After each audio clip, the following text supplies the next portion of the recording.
Good evening. I'm Epstein, and here we are with your Spider ETF stock market wrap-up.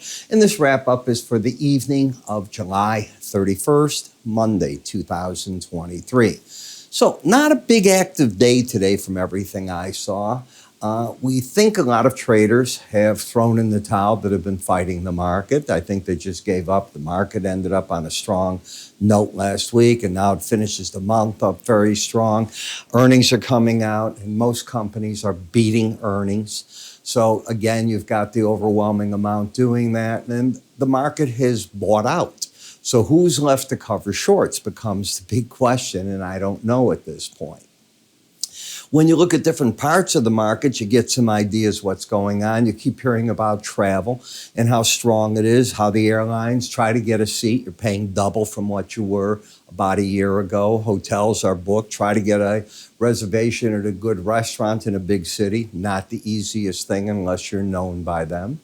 The stock indices finished the day higher one more time. I'm not going to take that. We'll talk. Now, Intel. Because Intel did better and is coming out of the gate for a change, I decided why not take a look and see what we have. We had a pattern of congestion here. The market had a move, it had a gap, came down, filled that gap, and then off the earnings jumped up sharply last week, and today made a higher high and a bit of a correction. So what?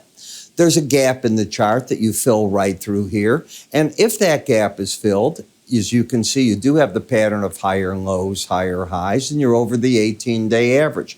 I think traders will buy this market as it fills the gap, ideally going into the 18-day average, with stops under the most recent low in that 33.40 area, looking to see if it can press out again. Why?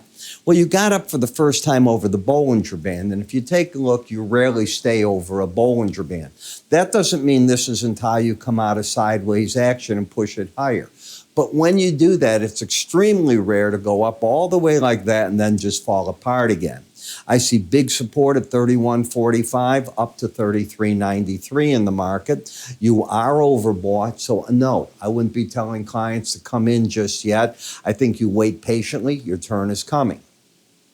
In Rivian, this is where resistance is. I think money's coming off the table. I was excited to see the new Rivian showroom being built in Chicago. It's right down by the Tesla showroom, and next to, if you will, the Bentley, the Rolls-Royce, the Ferrari showrooms as well. They're all right there. And yet this is right by the stores that have, it is so strange when you think about it, cars like that. But it's by Hermès, it's by Harry Winston, it's by Prada. All those stores are right here. So you walk the area and you're right into the dealerships, and then you can go blow your money on diamonds and everything else. Pretty fascinating.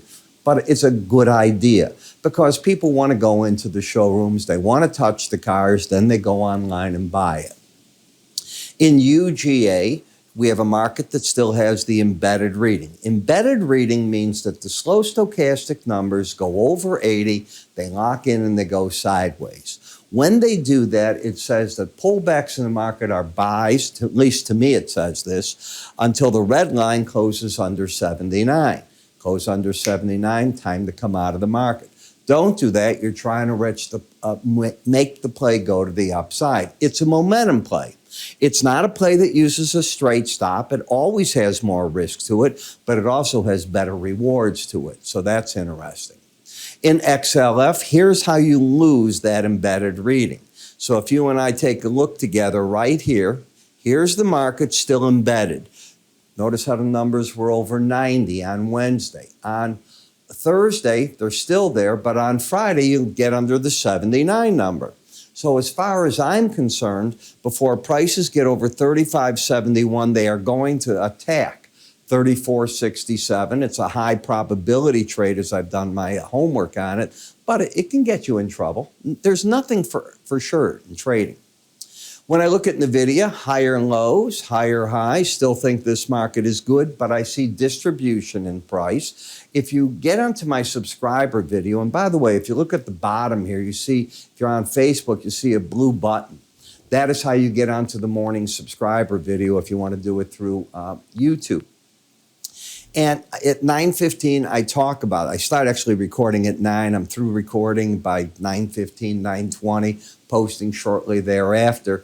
And I've been telling clients that I thought this was an area to take some money off the table. Been doing that for a while, but I said to hold 25% of your core position to my subscribers. In coin, this is something new that I'm looking at for you. I've had some requests to look at it. I don't think it's super exciting, by the way. The market had its run up and it's given everything up here. It's all these different elements of crypto are waiting on more and more government rulings to tell them, do they have something going? Is the government finally going to acknowledge they're going to regulate it or just keep ignoring it? So far, it's ignoring it. So you got up and you've had your correction. Now the market's getting ready for another move. It had been overbought. If I walk you back on this chart as well, if it'll let me, there we go. Let me show you, because you had an embedded reading. Ah, good. Come on. That's it. I'll show you this right here. Here's your embedded reading. I don't think you deny it. You're still in the 80s, nothing under 79. Boom. I'm now looking for price in the 18-day average to come together. Let me come back there and finish this up for you. I think I hit the wrong way. I want to come back this way. Yeah, just me. So ready? Here we go. Here's the next day. Here's the next day. Here's the next day. And bingo. There's the numbers that I wanted. So this was what I call lost embedded play. I'm right now building artificial intelligence with my IT department, trying to figure out the probabilities of these trades and how to limit when they're not going wrong. And then we'll come out with a service for to figure out what we're going to do as the next step.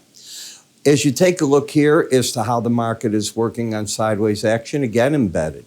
Until that goes away, I'm contending you're buying the breaks, or traders are, and they're looking for the Bollinger Band. They'll bail on a reading under 79. You're not there yet. XLE lost the embedded reading. The first objective, though, isn't the 18-day average. It was the 200. You have hit it. So this is a market, if it goes further down, great, but it's already hit the objective. In GLD, I don't see a trend. I see a market that had been going up, lost the ability, right here embedded, lost it, fell back to the 18-day average, the support zones, and now just sort of hanging here, trying to establish what the next event's going to be. I happen to think it's going to be on the bull side, but we'll see. And I say that because I think inflation's going to prove to be very stubborn.